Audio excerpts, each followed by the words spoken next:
Salut à tous, c'est Pang de la chaîne, bienvenue sur cette vidéo qui aujourd'hui va parler d'un nouveau projet que j'ai en tête et que j'aimerais mener sur les années à venir, qui va être assez associé à Regard de femme. Je ne sais pas si vous aviez regardé cette playlist qui était en fait basée sur les praticiennes qui partagent leur savoir et consultent régulièrement au cabinet, et j'avais trouvé que c'était assez intéressant et surtout important pour tout à chacun de se rendre compte de la différence de cheminement et de point de vue des femmes dans notre profession, et aussi comment malheureusement parfois il peut y avoir une mauvaise façon de se comporter de la part des partenaires qui viennent en séance avec les femmes pour plein de raisons, et ça change, c'est des choses que moi par exemple je ne vivrais jamais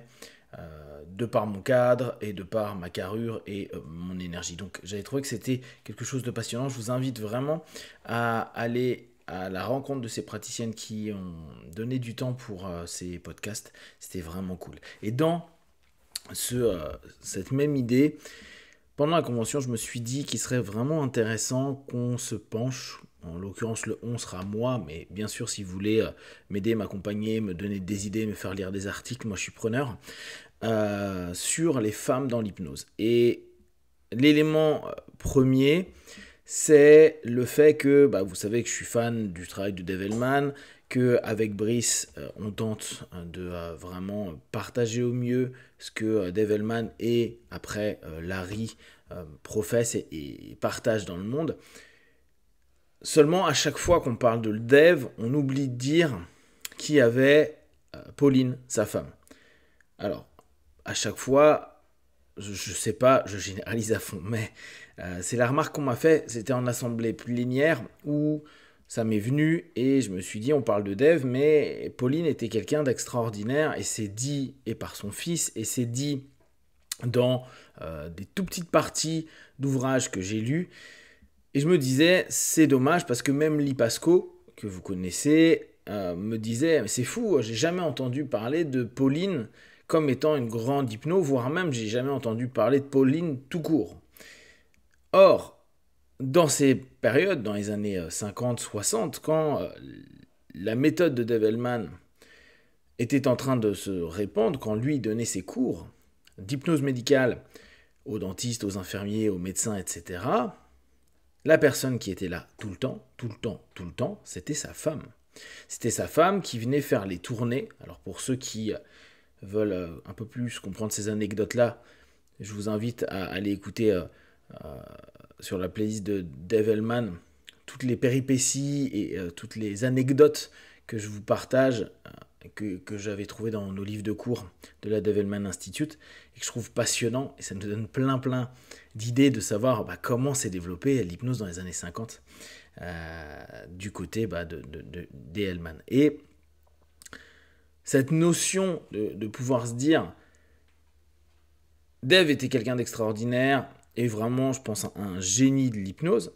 Sa femme, je ne sais pas si c'était une génie, ça on n'a pas forcément cette info. Par contre, c'était clairement une meilleure pédagogue que son mari. Et ça a été dit à plusieurs reprises de la part des médecins qui étaient là le soir et qui parfois préféraient aller avec Pauline plutôt qu'avec Dave sur certains exercices. Pauline était là à récupérer aussi les personnes qui commencent à faire des abréactions, donc ça donne vraiment une idée de son aptitude et de la confiance absolue que pouvait avoir Dave avec sa femme.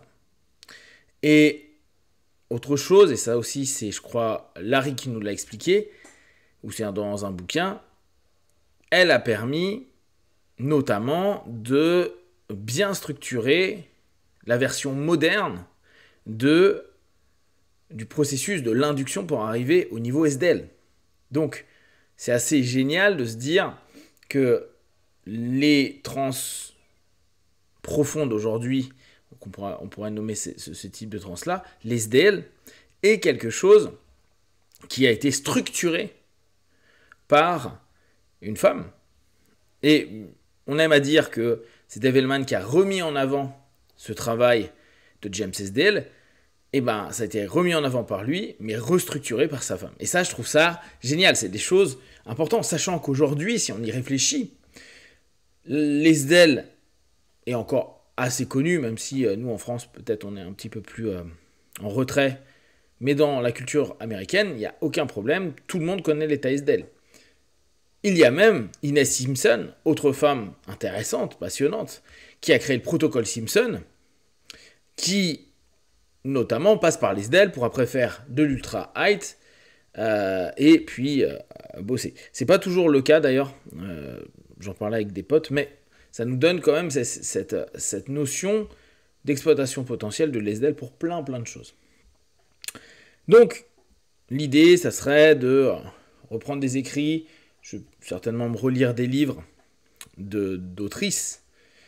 Je ne sais pas si on dit auteur ou autrice, n'hésitez pas à me le dire. D'autrices non, ça doit être auteur. D'hypnose vraiment plutôt anglo-saxon, vous me connaissez. Bien sûr, je vais chercher chez nous en France qui on a eu surtout, et voir si je peux faire des retours, ouvrir des idées. Ce que j'aimerais bien, mais alors là, c'est un peu complexe, c'est que bon, beaucoup ne sont malheureusement plus là. Moi, je pense à Marie Mongan, qui par exemple est la personne qui a créé Hypnobirthing. Comme j'avais fait Hypnobirthing de Marie Mongan, c'était assez intéressant, mais malheureusement, elle est également partie. J'aimerais bien avoir des interviews, j'aimerais bien avoir leur point de vue, j'aimerais bien avoir de l'information et vous le partager, alors certainement avec des élèves de ces femmes extraordinaires de l'hypnose.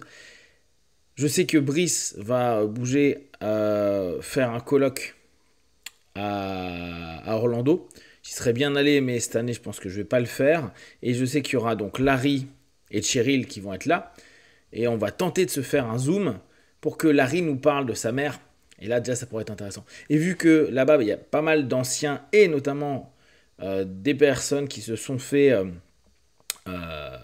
former par notamment Irène, je n'ai plus son nom, mais qui faisait de l'hypnose spirituelle, etc., qui a été un ponte de cette partie de l'hypnose, je pense que on peut commencer à se mettre dans cette boucle-là, à voir après qui je peux trouver, qui peut être disponible, qui voudrait faire un podcast à ce niveau-là, mais ça me prendra, je pense, des mois et des années, mais comme vous me connaissez, c'est pas vraiment dérangeant. J'en profite pour rebondir sur le fait que je vais commencer notre HypnoQuest. Vous vous souvenez, cette idée d'aller chercher Paris, France et peut-être même étranger, les points cultes, clés entre guillemets de l'hypnose, pour faire des petites vidéos dessus, pour parler un peu de cette histoire hypnotique qu'on a en Europe, peut-être dans le monde, si je reprends quelques déplacements à l'étranger, et y associer, bien sûr, l'histoire écrite, des photos, des vidéos, et commencer à faire un petit blog. Alors je sais pas si je vais faire un blog ou un site, mais en fait mon idée, je vous l'avais déjà dit, regardez la vidéo HypnoQuest, c'est de dire que une personne puisse avoir son chemin de Compostelle hypnotique, donc aller un petit peu, tiens, je suis en région parisienne, est-ce qu'il y a des lieux un peu cultes, genre l'université de médecine, là où il y a le baquet de Mesmer, dans le musée, est-ce que, il y a quelque chose, c'est pas loin, hop, et puis j'aimerais bien qu'il y ait une espèce de pop-up ou d'éléments qui permettent de dire, à cet endroit-là, on voit une photo et une petite description. À voir, c'est ce que j'aimerais mettre en place pour que tout le monde puisse faire après sa propre quête de l'hypnose. D'ailleurs, s'il y a des personnes un peu plus techniques qui veulent m'aider là-dessus, c'est avec plaisir. Et bien sûr, tout le monde peut venir pour cette première, même pour la suite. Ça sera en mai. Je sais que c'est un dimanche que j'ai choisi. J'ai choisi le 14 mai. Dans l'après-midi, je pense qu'on ira sur Paris pour un premier temps.